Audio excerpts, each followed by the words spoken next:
எபேசியர் 3. பவுல் இந்த 3வது அதிகாரத்தை கட்டுண்டவனாக இருக்கிறேன்னு சொல்லி ஆரம்பிக்கிறாரு. எதனால் கட்டுண்டவனாக இருக்கிறாருன்னா, பவுலாகிய நான் புற ஜாதியாராகிய உங்கள் பொருட்டு கிறிஸ்து இயேசுவின் நிமித்தம் கட்டுண்டவனாக இருக்கிறேன்னு சொல்லி சொல்கிறாரு. அதுக்கப்புறம் 2வது, இயேசு கிறிஸ்து தனக்கு வெளிப்படுத்தின ரகசியத்தை சொல்கிறாரு. அது என்னன்னா, பவுல் ஒரு யூதனாக இருந்தோம், பவுலை புற ஜாதிகளுக்கு சுவிசேஷத்தை அறிவிக்க தான் இயேசு கிறிஸ்து பவுலை தெரிந்து கொண்டார்.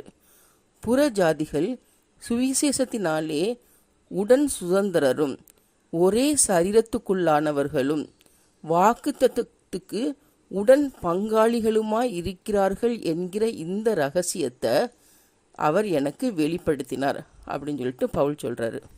3வது, கிருபையை குறித்து பவுல் சொல்கிறார். என்ன சொல்கிறாருன்னா, தேவனுடைய பலத்த சத்துவத்தால் எனக்கு அளிக்கப்பட்ட வரமாகிய அவருடைய கிருபையினாலே இந்த சுவிசேஷத்துக்கு ஊழியக்காரன் ஆனேன்.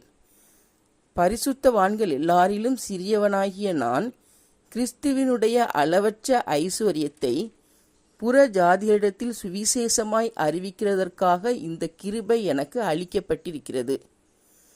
ஆதி காலங்கள் முதல் மறைந்திருந்த இரகசியத்தினுடைய ஐக்கியம் இன்னதென்று எல்லாருக்கும் வெளிப்படையாக காண்பிப்பதற்கு இந்த கிருபை எனக்கு அளிக்கப்பட்டிருக்கிறதுன்னு சொல்கிறாரு.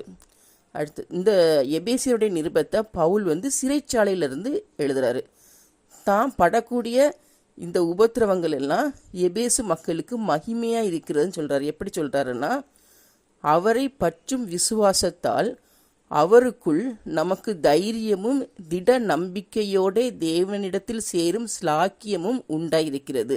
ஆகையால் உங்கள் நிமித்தம் நான் அனுபவிக்கிற உபத்திரவங்களினால் நீங்கள் சோர்ந்து போகாதிருக்க வேண்டிக் கொள்கிறேன். அவைகள் உங்களுக்கு மகிமையாக இருக்கிறதேன்னு சொல்லி சொல்கிறாரு. அதுக்கப்புறம் பவுல் எபேசு மக்களுக்காக முழங்கால் படியிட்டு ஜெபிக்கிறார். எப்படி ஜெபிக்கிறாருன்னா, நான் பரலோகத்திலும் பூலோகத்திலும் உள்ள முழு குடும்பத்துக்கும் நாம காரணராகிய நம்முடைய கர்த்தராகிய இயேசு கிறிஸ்துவினுடைய பிதாவை நோக்கி முழங்கால் படியிட்டு, நீங்கள் அவருடைய ஆவியினாலே உள்ளான மனுஷனில் வல்லமையாய் பலப்படவும், விசுவாசத்தினாலே கிறிஸ்து உங்கள் இருதயங்களில் வாசமாய் இருக்கவும், நீங்கள் அன்பிலே வேரூன்றி நிலை பெற்றவர்களாகி சகல பரிசுத்தவான்களோடும் கூட கிறிஸ்துவினுடைய அன்பின் ஆழம் நீளம் அகலம் உயரம் இன்னதென்று உணர்ந்து அறிவு கெட்டாத அந்த அன்பை அறிந்து கொள்ள வல்லவர்களாகவும், தேவனுடைய சகல பரிபூரணத்தாலும் நிறையப்படவும், அவர் தமது மகிமையினுடைய ஐஸ்வர்யத்தின்படியே உங்களுக்கு அனுக்கிரகம் பண்ண வேண்டுமென்று வேண்டிக் கொள்கிறேன்.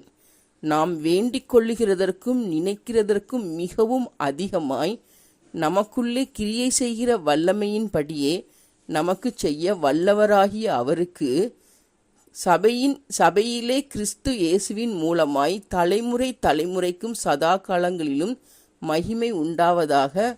ஆமேன்.